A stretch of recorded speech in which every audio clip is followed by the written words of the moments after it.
नमस्कार बच्चों, आज हमें क्लास 11th विषय हिंदी गद्य खंड का जो आपका लास्ट चैप्टर है, 10वां चैप्टर आत्मा का ताप, सैयद हैदर रजा द्वारा लिखा हुआ आत्मा का ताप जो है, इसको हमें पढ़ना है, समझना है।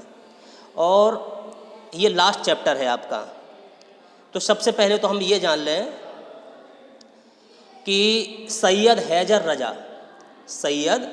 रजा इनका जन्म 1932 ईस्वी में हुआ था। मध्य प्रदेश में एक बावरिया नाम का गांव है, वहाँ पर इनका जन्म हुआ था।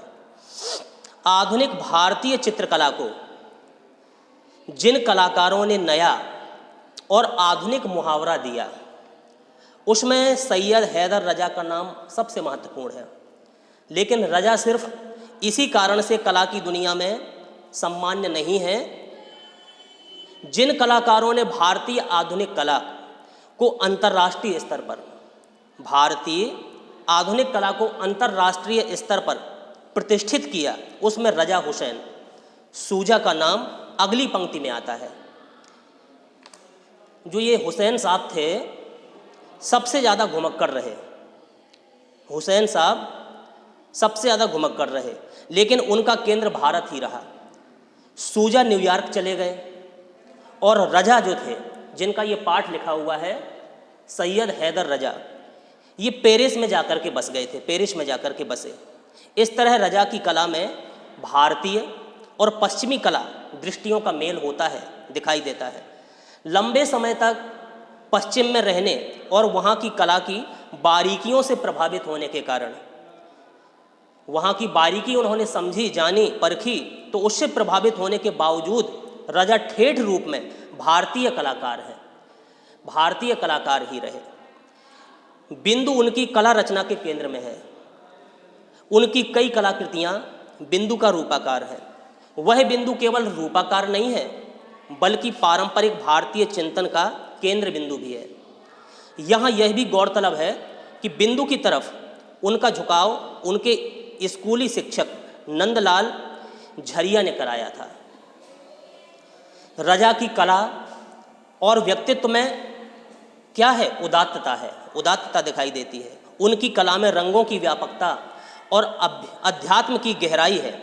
उनकी कला को भारत और दूसरे देशों में काफ़ी सराहा गया। जो भी उनने कलाकृतियाँ बनाई अपने भारत देश के अलावा दूसरे देशों में, उनकी कला को काफ़ी लोगों ने सराहा। अब जो ये पाठ हम पढ़ेंगे आज, यहाँ दिया गया जो पाठ आपका है, सैयद हैदर रजा द्वारा लिखा हुआ आत्मा का ताप, ये क्या है?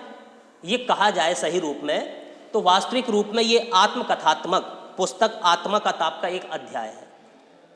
आत्मकथा से संबंधित उन्होंने एक जो पुस्तक लिखी थी आत्मा का ताप, उसी का एक अध्याय यहाँ पर आपके पुस्तक में भी संकलित कर दिया गया है। और इसका अंग्रेजी से, वैसे ये अंग्रेजी भाषा में था, लेकिन अंग्रेजी भाषा से भाषांतर इसका किया गया। और वो भाषांतर किसने किया? मधुबी जोशी जी ने किया।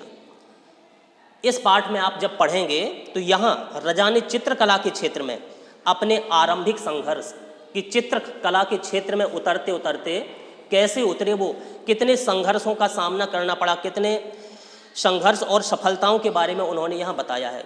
कितनी हमें सफलताएं मिली, क्या क्या संघर्ष झेलने पड़े।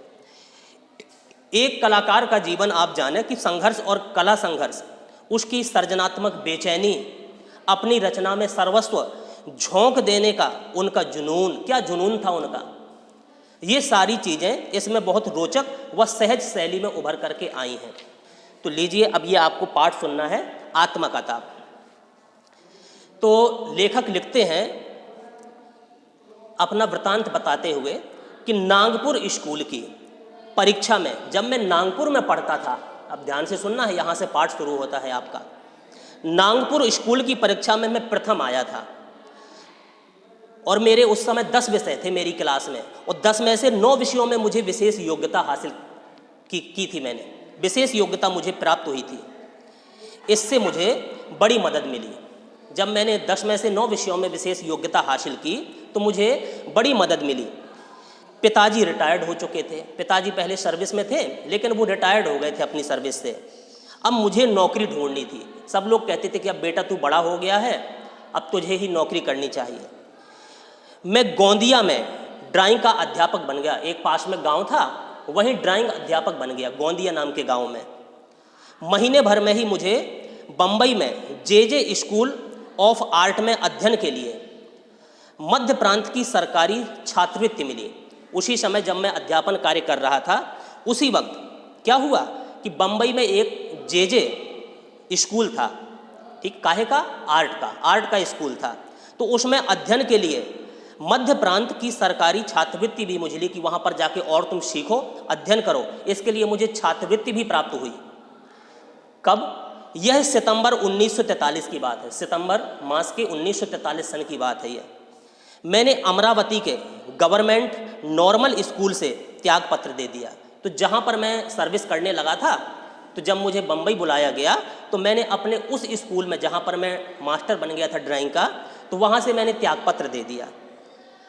तब तक मैं बम्बई पहुँचा जब तक जे स्कूल में दाखिला बंद हो चुका था, लेकिन मैं थोड़ा पहुँचने में देर हो गई, देर से पहुँचा। और जब मैं पहुँचा तो जिस स्कूल में मुझे मेरे लिए बुलावा आया था, यानी कि बम्बई में जे स्कूल में मुझे बुलाया गया था, लेकिन जब मैं बम्बई जे स्कूल में पहुँचा तो दाखिला बंद हो चुका था। दाखिला हो भी जाता तो उपस्थिति का पूरा प्रतिशत नहीं हो पाता, क्योंकि मैं लेट पहुंचा था। पूरी उपस्थिति जितनी चाहिए थी वो मेरी दर्ज ना हो पाती। तो क्या हुआ, सरकार ने छात्रवृत्ति मुझसे वापस ले ली। जो सीखने के लिए जिस स्कूल में दाखिला के लिए मुझे मध्य सरकार ने छात्रवृत्ति दी थी, वो छात्रवृत्ति भी मेरी वापस ले ली गई। जब मेरा दाखिला नहीं हुआ तब सरकार ने मुझे अकोला में ड्राइंग अध्यापक की नौकरी देने की पेशकश की। जब मैंने काफ़ी प्रयास किया कि मैं पहले ही अध्यापक बन चुका था, लेकिन यहाँ के कारण मैं डिस्टर्ब हो गया। यहाँ बुलाया लेकिन थोड़ा लेट हो गया, फिर यहाँ पर मेरी नियुक्ति नहीं हो पाई, मैं यहाँ पर उपस्थित नहीं हो पाया, ठीक है ना। तो सरकार ने मुझे क्या किया, फिर अकोला में ड्राइंग अध्यापक की नौकरी देने की पेशकश की कि चलो अकोला में ड्राइंग मास्टर आपको बना दिया जाए।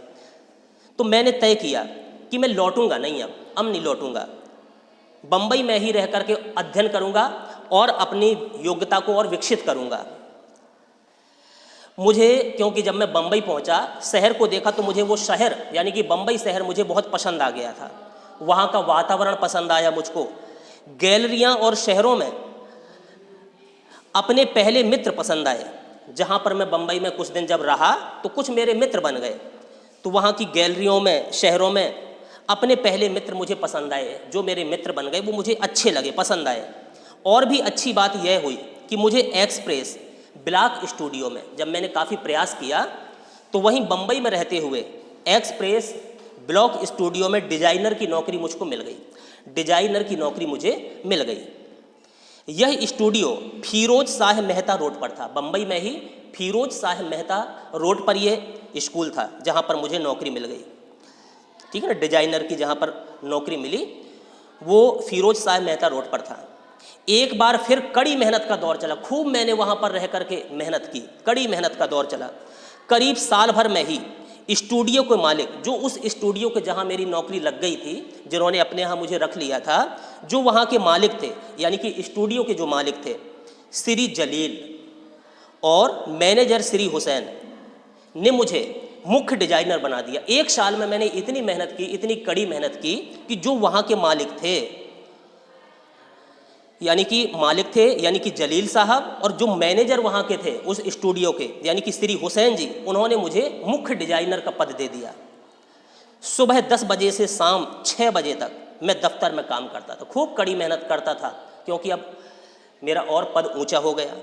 क्या होता था, सुबह 10 बजे से शाम 6 बजे तक मैं दफ्तर में काम करता था, ऑफिस में काम करता था जहाँ पर मेरी नियुक्ति हुई थी। फिर उसके बाद मैं अध्ययन के लिए, ऐसा नहीं कि मेरी नौकरी लग गई सिर्फ उतने तक सीमित रहूं मैं, बस मुझे और चाहिए था कि मैं और अपनी कला में, अपनी प्रतिभा में और निखार लाऊं। तो फिर मैं अध्ययन के लिए मोहन आर्ट क्लब जाता, मोहन आर्ट क्लब, वहाँ और सीखने के लिए जाता। फिर जेकब सर्कल, जहाँ भाई के परिचित एक टैक्सी ड्राइवर ने मुझे रहने की जगह दे रखी थी, मेरे भाई के एक परिचित थे, तो उनके यहाँ मैं जाया करता था, क्योंकि उनने मुझे रहने के लिए आश्रय दे दिया था। इतने बड़े शहर बम्बई में अब बताओ, रहने के लिए जगह ढूंढना मुश्किल पड़ता है। उतने पैसे मेरे पास नहीं थे, तो मेरे भाई के एक परिचित थे जो वो टैक्सी चलाया करते थे, टैक्सी ड्राइवर थे, उनने मुझे रहने के लिए जगह दे रखी थी। उसने कहा कि मैं तो टैक्सी रात को ही चलाता हूँ, रात को टैक्सी चलाता हूँ मैं, ये मुंबई शहर है, दिन रात यहाँ पर भागा दौड़ी मची रहती है, तो मैं रात में भी टैक्सी चलाता हूँ। उन्होंने मुझे समझा दिया था, तो तुम वहाँ सो सकते हो, रात में मैं टैक्सी चलाऊँगा, तुम मेरे घर में रह करके तुम सो सकते हो, आराम कर सकते हो। वह दिन में कमरे पर लौटता, रात भर टैक्सी चलाता था, दिन में कमरे पर लौटता था। यह छोटा सा कमरा जेकब सर्कल 7 रास्ता में पहली मंजिल पर था, पहली मंजिल पर ही ये कमरा था जहाँ मुझे रहना था।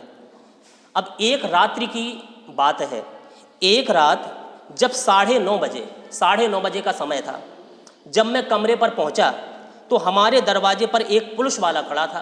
अब वहीं टैक्सी ड्राइवर के साथ में हम रहते थे उन्हीं के कमरे में। तो जब हम पहुंचे तो क्या देखते हैं कि हमारे दरवाजे पर एक पुलिस वाला खड़ा हुआ है। उसने कहा कि तुम अंदर नहीं जा सकते हो, अभी तुम्हें अंदर नहीं जाना है, अंदर जाने के लिए मना है, यहाँ हत्या की वारदात हुई है, यहाँ पर हत्या हो चुकी है, हत्या की वारदात है। हम लोग कभी भी, अब सोचते हैं सैयद हैदर रजा जी, कि हम लोग कभी भी राजनीति या किसी भी तरह की संदिग्ध गतिविधियों में शामिल नहीं हुए थे, कभी ऐसे माहौल में हम लोग नहीं रहे, ना हम लोगों के सामने ऐसा केस कभी आया था हमारे परिवार में। मेरी तो अक्ल ही गुम हो गई जब ये बात सुनी कि यहाँ पर कत्ल हुआ है, तो मेरी अक्ल ही गुम हो गई कि हमारे कमरे में, हमारे घर में कत्ल हुआ है जहाँ हम रह रहे हैं। मैं तुरंत पुलिस स्टेशन जाकर कमिश्नर से मिला, तुरंत गया मैं उल्टे पैर। तो पुलिस स्टेशन पहुंचा, वहां कमिश्नर साहब से मैं मिला, उन्हें बताया कि सर मैं एक विद्यार्थी हूँ, जेकब सर्कल में मैं रहता हूँ, यहाँ पर मेरे कमरे के बाहर एक पुलिस वाला खड़ा हुआ है और मुझे अंदर नहीं जाने दे रहा है।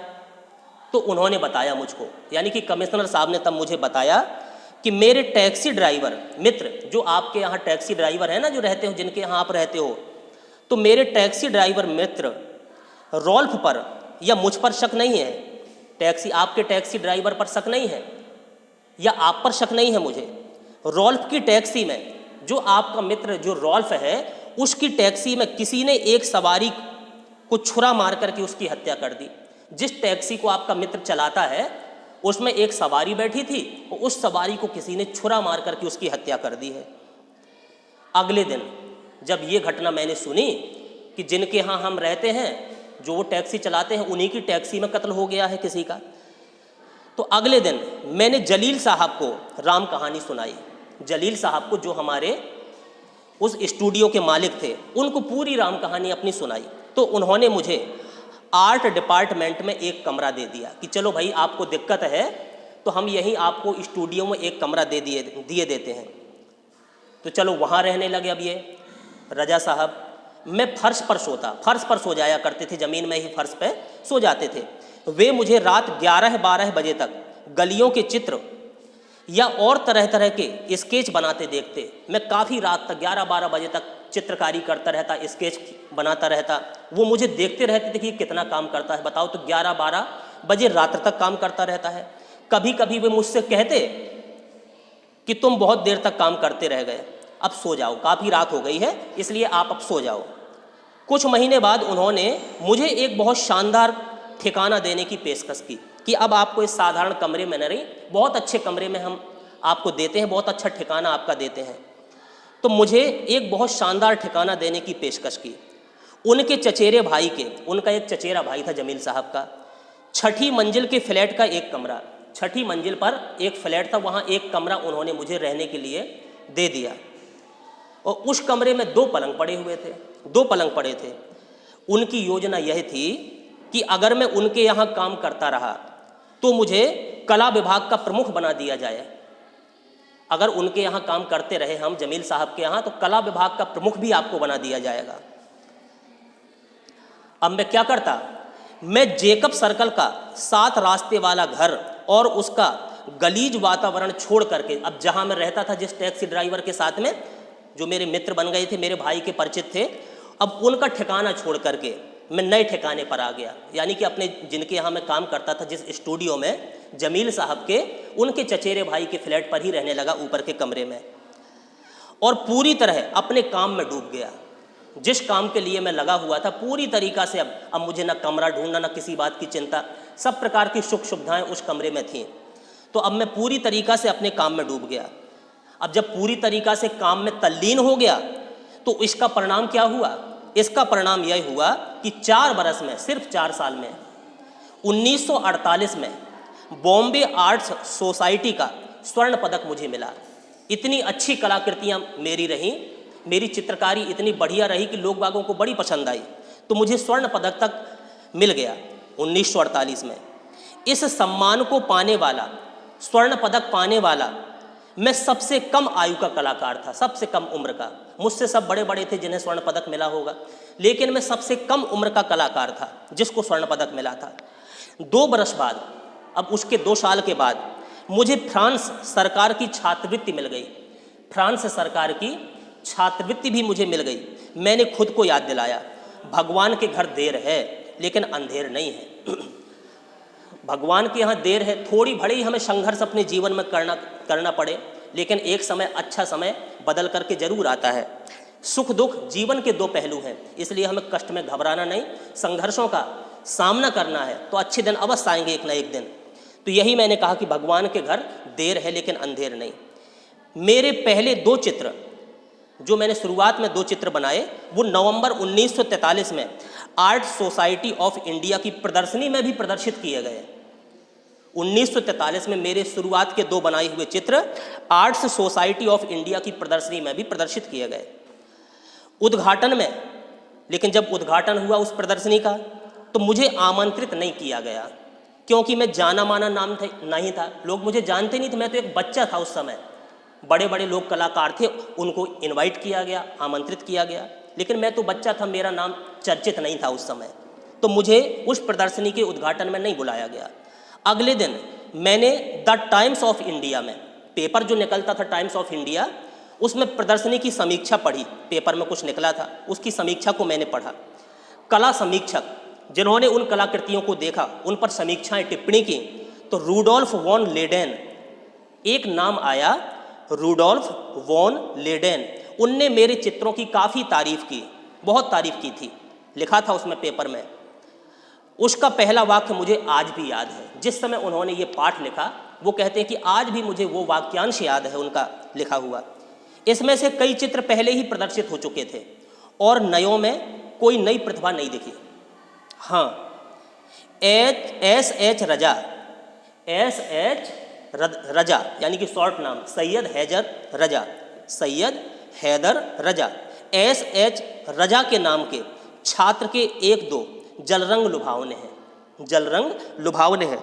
उसमें संयोजन और रंगों के दक्ष प्रयोग की ज़बरदस्ती समझदारी दिखती है। बहुत अच्छी तरीक़ा से ये कलाकारी किया करते थे, लुभावने रंगों का प्रयोग करते कि उनके रंगों की आकृति देख कर के कैसे कौन कौन से रंगों का चुनाव किया है हैदर साहब ने, लोग बाग आकर्षित होते थे उनकी कलाकृति देख करके। तो जो मैंने 2 चित्र बनाए थे उस प्रदर्शनी में जो गए थे, दोनों चित्र 40-40 रुपए में बिक गए। अब उस समय की बात, 40-40 बहुत बड़ा मायना रखता था उस समय, ठीक है कि नहीं। तो दोनों चित्र मेरे 40-40 रुपए में बिक गए। एक्सप्रेस ब्लॉक स्टूडियोज में 8-10 घंटा रोज काम करने के बाद भी महीने भर में मुझे इतने रुपए नहीं मिलते।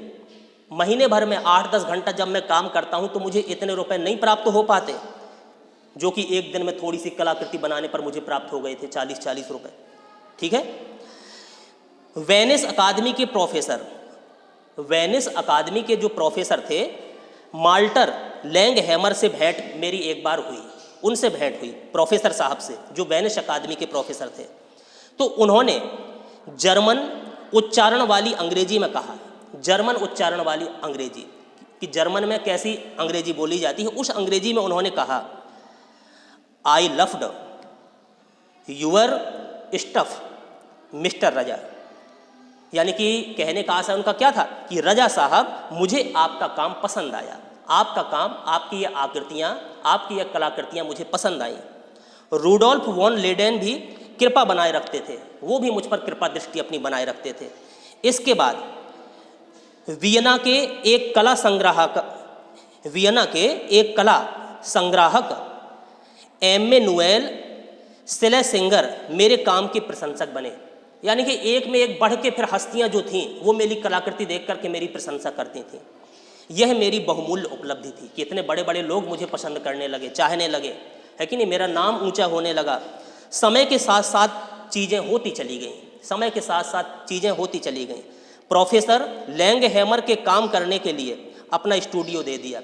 मेरा नाम फिर इतना हो गया कि जो लैंगहैमर थे उन्होंने पूरा का पूरा अपना स्टूडियो मुझे अपने काम करने के लिए दे दिया। Way the times of India में आर्ट डायरेक्टर थे। कौन थे वो? टाइम्स ऑफ इंडिया में आर्ट के डायरेक्टर थे।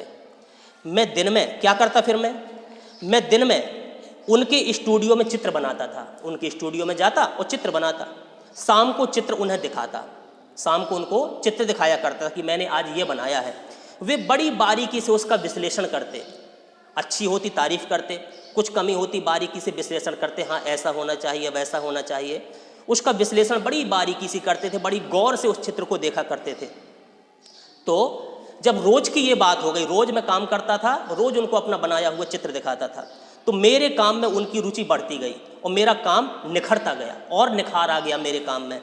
वे मेरे चित्र खरीदने लगे, फिर वो मेरे बनाए हुए चित्रों को खरीदने लगे और आखिर मेरे लिए नौकरी छोड़ करके कला के अध्ययन में जुट पाना संभव हो सका कि अब तो नौकरी छोड़ दें, सिर्फ कला के क्षेत्र में ही हम जुट जाएं। 1947 में मैं जे स्कूल ऑफ आर्ट का नियमित छात्र बन गया। अब मुझे तो लगा कि मुझे और अच्छी कला सीखना है, सिर्फ कला के क्षेत्र में ही जुड़ जाना है। तो क्या किया इन्होंने, नौकरी छोड़ करके 1947 में जे स्कूल ऑफ आर्ट के नियमित छात्र बन गए। वहाँ रोज नियमित पढ़ाई के लिए जाया करते, सीखने के लिए, क्योंकि अब मैं नौकरी किए बिना भी, अब सोचते थे कि अब नौकरी ना भी लगे तो नौकरी किए बिना भी अपनी फीस, यानी कि जहाँ पर हम अध्ययन करेंगे वहाँ की फीस और रहने का खर्चा हम उठा सकते हैं। भले ही 1947 और 1948 में महत्वपूर्ण घटनाएं घटी हों, जब देश आज़ाद होने को हो रहा था, आज़ाद हो गया, तो 1947 और 1948 में महत्वपूर्ण घटनाएं हों, मेरे लिए वे कठिन बरस थे। पहले तो कल्याण वाले घर में मेरे पास रहते मेरी माँ का देहांत हो गया। ठीक है, 1947-48 में मेरी माँ भी साथ थी। तो कल्याण वाले घर में, जहाँ पर माँ रहा करती थी, जब मैंने सुना मेरी माँ का देहांत हो गया है, पिताजी भी मेरे पास ही थे उस समय। 1947-48 में पिताजी भी मेरे साथ थे। वे मंडला लौट गए। माँ का जब देहांत हो गया, पिताजी मंडला वापस लौट गए, उस समय मेरे साथ में रहे। मई 1948 में वे भी नहीं रहे, 1948 में वो भी खत्म हो, यानी माँ खत्म हो गई और 1 वर्ष के बाद ही पिताजी का भी देहावसान हो गया। विभाजन की त्रासदी, अब देश का बंटवारा होने को था। विभाजन की त्रासदी के बावजूद भारत स्वतंत्र था, स्वतंत्र हो गया था हमारा देश। अंग्रेजों को हमने यहाँ से खदेड़ भगाया था। उत्साह था लोगों के मन में कि हम स्वतंत्र हो गए, लेकिन उदासी भी थी, मन में थोड़ी थोड़ी उदासी भी थी। जीवन भर अचानक जिम्मेदारियों का बोझ आ पड़ा। लगता था कि अभी तो हमारे ऊपर माता पिता का साया है, लेकिन जिस माता पिता का साया बच्चे के सिर से उठ जाए तो पूरा बोझ उस बच्चे के सिर पे आ जाता है। तो थोड़ी ये बेचैनी रजा के जीवन में भी आ गई जब माता पिता गुजर गए। लेकिन उस समय हम युवा थे, जब माता पिता गुजरे हम युवा थे। मैं 25 बरस का था उस समय। लेखकों, कवियों, चित्रकारों की संगत थी, उनके साथ में रहता था, उनके बारे में जानता था, समझता था, और हमें लगता था कि हम पहाड़ हिला सकते हैं। हम युवा हैं, हमें घबराने की आवश्यकता नहीं, ठीक है कि नहीं, हम पहाड़ हिला सकते हैं। क्योंकि अब उसके साथ में उसके काफ़ी दोस्त लेखक भी थे, कवि भी थे और चित्रकार भी थे। उनके संग साथ में रजा साहब भी रहते थे, और सभी अपने अपने क्षेत्रों में, जितने उनके साथी बन गए थे, अपने अपने क्षेत्रों में, अपने माध्यम में सामर्थ्य भर जितनी उनकी क्षमता हुआ करती थी, बढ़िया काम करने में जुट गए। देश का विभाजन, महात्मा गांधी की हत्या, क्रूर घटनाएं उस समय घटित हुई। उस समय ये घटनाएं भी घटित हुई। व्यक्तिगत स्तर पर मेरे माता पिता की मृत्यु भी ऐसी ही क्रूर घटना थी। मेरे माता पिता की मृत्यु होना भी एक प्रकार की क्रूर घटना थी मेरे लिए। हमें इन क्रूर अनुभवों को आत्मसात करना था कि अब जीवन में ये घटनाएं घटित होती हैं, अब उसको आत्मसात करना ही पड़ेगा। क्या कर सकते हैं, और है कि नहीं, मृत्यु के आगे किसकी क्या चल सकती है। तो इन क्रूर अनुभवों को भी हमने आत्मसात किया। हम उससे उबर काम में जुट गए। ठीक है, फिर काम में अपने लग गए तल्लीनता से। 1948 में मैं श्रीनगर गया, 1948 में श्रीनगर गया और वहाँ चित्र बनाए मैंने। ख्वाजा अहमद अब्बास भी वहीं थे, ख्वाजा अहमद अब्बास भी वहीं थे। कहाँ पर? श्रीनगर में। कश्मीर पर कबायली आक्रमण हुआ, तब तक मैंने तय कर लिया था कि भारत में ही मैं रहूँगा, मैं भारत में ही रहूँगा, दूसरे देश अभी नहीं जाऊँगा। श्रीनगर से आगे बारामूला तक गया मैं, श्रीनगर में रहे कुछ समय, फिर वहाँ से बारामूला तक गए। घुसपैठियों ने बारामूला को ध्वस्त कर दिया था, जो घुसपैठी थे उस समय उन्होंने बारामूला को भी ध्वस्त कर दिया था। मेरे पास कश्मीर के तत्कालीन प्रधानमंत्री शेख अब्दुल्ला का पत्र था मेरे पास, है कि नहीं? शेख अब्दुल्ला के द्वारा दिया हुआ हमारे पास एक पत्र था जिसमें कहा गया था कि यह एक भारतीय कलाकार है, इन्हें जहाँ चाहे वहाँ जाने दिया जाए, कोई रोक टोक इनके लिए ना की जाए, है कि नहीं? उस समय रोक रहे तो लोग बाग सीमा पार नहीं होने देते थे। तो इन्हें एक लेटर मिल गया था कश्मीर के प्रधानमंत्री की तरफ से, ठीक है ना, शेख अब्दुल्ला जी की तरफ से लिखा था कि ये एक भारतीय कलाकार है, इन्हें जहाँ चाहे जाने दिया जाए और इसकी हर संभव सहायता की जाए। ये उनके पत्र में लिखा था, जिसको लेकर वे बारामूला गए।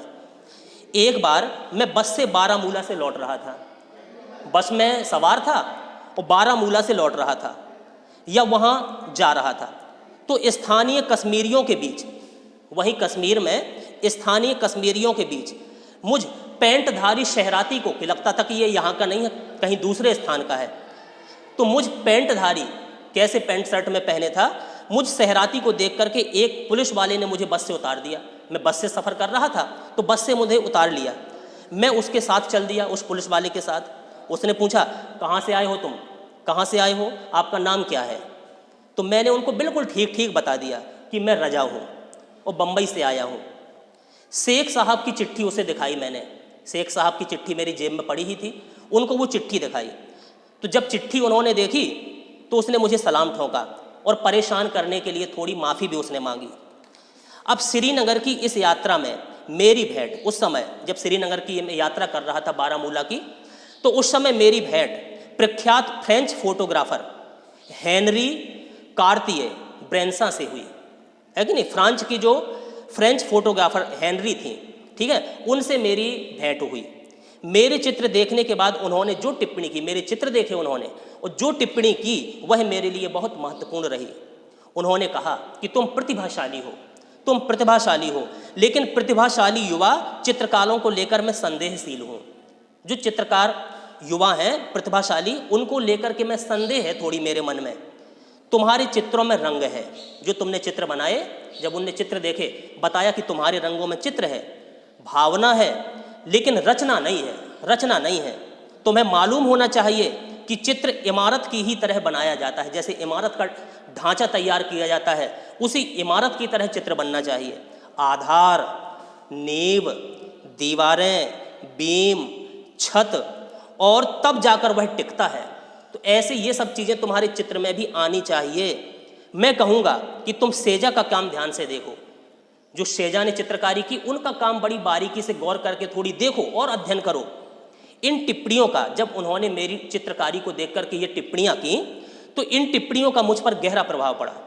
बम्बई लौट करके मैंने फ्रेंच सीखने के लिए अलियांस फ्रांसे में दाखिला ले लिया, ठीक है ना। फ्रेंच सीखने के लिए बम्बई लौट करके मैंने अलियांस फ्रांसे में दाखिला ले लिया। फ्रेंच पेंटिंग में मेरी खासी रुचि थी, फ्रेंच पेंटिंग करने में भी मेरी बहुत रुचि थी, खासी रुचि थी। लेकिन मैं समझता था कि चित्र में रचना बनावट वास्तव में क्या होगी, चित्र में रचना बनावट वास्तव में होगी क्या। अब 1950 की बात है। 1950 में एक गंभीर वार्तालाप के दौरान, एक गंभीर वार्तालाप मैंने किया। उस दौरान फ्रेंच दूतावास के, जो फ्रेंच के दूतावास थे, तो फ्रेंच दूतावास के सांस्कृतिक सचिव थे, उन्होंने मुझसे पूछा कि तुम फ्रांस जाकर के कला का अध्ययन क्यों करना चाहते हो, तुम फ्रेंच कला क्यों सीखना चाहते हो, फ्रांस जाकर के कला का अध्ययन क्यों करना चाहते हो, आखिर बात क्या है। तो मैंने पूरे आत्मविश्वास से उनको उत्तर दे दिया कि फ्रेंच कलाकारों का चित्रण पर अधिकार है, बहुत अच्छी कलाकृति करते हैं वो, जो फ्रेंच कलाकार हैं चित्रण पर उनका पूरा अधिकार है। फ्रेंच पेंटिंग मुझे अच्छी लगती है। तुम्हारे पसंदीदा कलाकार सेजा, वॉन गॉग, गोगा, पिकासो, मातीस, शागाल और बॉग। पिकासो के काम के बारे में तुम्हारा क्या विचार है? मैंने कहा पिकासो के काम के बारे में आपका क्या विचार है? मैंने कहा तो पिकासो का हर दौर महत्वपूर्ण है। पिकासो का हर दौर महत्वपूर्ण है क्योंकि पिकासो जीनियस है। वह इतने खुश हुए कि मुझे 1 के बजाय 2 वर्ष के लिए छात्रवृत्ति मिल गई। पर मेरी इन बातों को सुनकर के वो इतने प्रसन्न हुए कि मुझे 1 के बजाय 2 वर्ष के लिए छात्रवृत्ति मिली। मैं सितंबर के महीने में फ्रांस के लिए निकल गया सितंबर में, और 2 अक्टूबर 1950 को मार्सेई पहुंचा। यूं पेरिस में मेरा जीवन प्रारंभ हुआ। इस प्रकार से पेरिस में मेरा जीवन प्रारंभ हुआ। बम्बई में रहते एक ऊर्जा थी। जब मैं बम्बई में रहता था एक प्रकार की ऊर्जा थी, काम करने की एक इच्छा थी। आत्मा को चढ़ा यह ताप, आत्मा में ताप चढ़ा था कि मुझे यह कर गुजरना है। तो आत्मा का चढ़ा यह ताप लोगों को दिखाई देता था कि मैं कितनी मेहनत करता हूँ। अपने यहाँ जबरदस्त उदारता थी। कोई काम करने का इच्छुक हो तो लोग सहायता को तैयार रहते थे। अब मैं अपने कुटुंब के युवा लोगों से कहता रहता हूँ, अपने परिवार के युवा लोगों से कहता हूँ कि तुम्हें सब कुछ मिल सकता है, बस सब कुछ मिल सकता है तुम्हें, बस तुम्हें मेहनत करनी होगी। अगर मेहनत करो तो हर चीज़ तुम हासिल कर सकते हो। चित्रकला व्यवसाय नहीं है, ये अंतरात्मा की पुकार है। समझाते हैं राजा साहब अपने युवा मित्रों को कि चित्रकला ये व्यवसाय का क्षेत्र नहीं है, व्यवसाय नहीं है, ये हमारी अंतरात्मा की पुकार है। इसे अपना सर्वस्व देकर के, सब कुछ इस पर न्यौछावर करके कुछ ठोस परिणाम मिल पाते हैं। केवल जहरा जाफरी को कार्य करने की ऐसी लगन मिली। वह पूरे समर्पण से दमोह शहर के आसपास के ग्रामीणों के साथ काम करती हैं। दमोह शहर के ग्रामीणों के साथ में वो काम किया करती हैं। कल मैंने उन्हें फ़ोन किया यह जानने के लिए कि वह दमोह में क्या कर रही हैं। फ़ोन किया मैंने, उन्हें बड़ी खुशी हुई कि मुझे सूर्य प्रकाश, अब सूर्य प्रकाश कौन? उस ग्रामीण स्त्री का पति जिसका जिक्र इन्होंने किया है, उस ग्रामीण स्त्री का पति जो अपने पति का नाम नहीं ले रही थी, सूर्य प्रकाश कहती थी। सूर्य प्रकाश का किस्सा याद आता है। मैंने धृष्टता से उन्हें बताया कि बिन मांगे मोती मिले और मांगे मिले ना भीख। मेरे मन में शायद युवा मित्रों को यह संदेश देने की कामना है कि कुछ घटने के इंतजार में हाथ पर हाथ धरे ना बैठे रहो, खुद कुछ करो। जरा देखिए, अच्छे खासे संपन्न परिवारों के बच्चे काम नहीं कर रहे, जबकि उनमें तमाम संभावनाएं हैं, वो कर सकते हैं लेकिन नहीं कर रहे। और यहाँ हम बेचैनी से भरे काम किए जा रहे हैं हम लोग। मैं बुखार से छटपटाता सा अपनी आत्मा, अपने चित्त को संतप्त किए रहता हूँ। मैं कुछ ऐसी बातें कर रहा हूँ आज जिसमें खामी लगती है। यह बहुत गजब की बात नहीं है, लेकिन मुझ में काम करने का संकल्प है कि मुझ काम करूँगा। मेरे अंदर हुनर है, मैं वो करके रहूँगा। तो मुझ में काम करने का संकल्प है, क्योंकि भगवत गीता भी, जो हमारा एक प्रसिद्ध ग्रंथ है, ठीक है, भगवत गीता, वो भी कहती है कि जीवन में जो कुछ भी है तनाव के कारण है। बचपन जीवन का पहला चरण एक जागृति है। जीवन का पहला चरण जो बचपन होता है वो एक प्रकार की जागृति है। लेकिन मेरे जीवन का वो बम्बई वाला दौर, जब बम्बई में मैं रहता था, वो दौर भी जागृति का ही चरण था। भले मैं उस समय युवा था, लेकिन वो दौर भी मेरे लिए जागृति का समय था, जागृति का चरण था। कई निजी मसले थे मेरे जिन्हें सुलझाना था। मुझे आजीविका कमानी थी, रोजी रोटी से भी लगना था। मैं कहूँगा कि पैसा कमाना महत्वपूर्ण होता है, पैसा कमाना इस अर्थ युग में महत्वपूर्ण है। वैसे अंततः वह महत्वपूर्ण नहीं ही होता।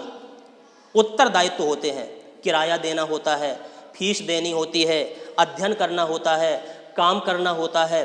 कुल मिलाकर स्थिति खासी जटिल थी। मेरे माता पिता के ना रहने और राष्ट्रपिता महात्मा गांधी को खो देने से जटिलता और उस समय बढ़ गई थी।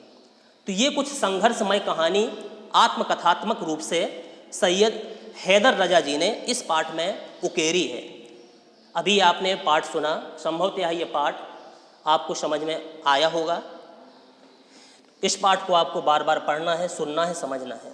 कहीं कोई दिक्कत होती है आपको पूछना भी है। इसलिए अब इस पाठ को यहीं समाप्त करते हैं। धन्यवाद।